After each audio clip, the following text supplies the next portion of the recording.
wallahi gwamnati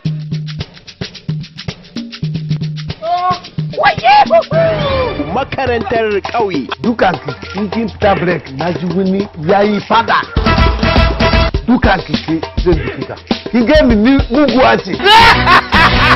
makarantar ƙauye ga wani sabo daga kamfanin da ke kawo muku fina-finai iri-iri H-Bar Wasa Nigeria Limited ke gabatar muku da wannan wasan barkwancin wato makarantar ƙauye. Me za ka rika mana magana kafirci anan? Ɗan ka dade, I say nothing to say. Ka koma dan ubanka. Ɗan jan uba, ɗan jakar uba. Makarantar ƙauye. wane ne zai ya rubuta mana a ko ya kizo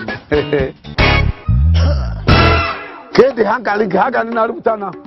shi ne ke god na sai ki fada sunan kare da turanci baban mu baya yin turanci shi yasa nake so in tuno kare kare shut up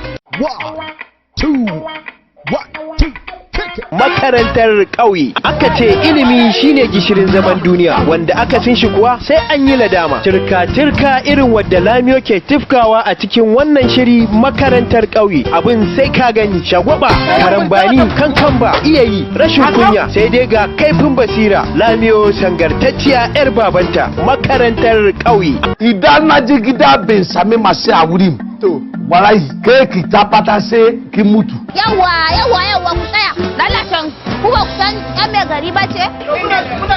malam ba yana zuwa da mashin ba yau malam na nan yana faman shan tura mashin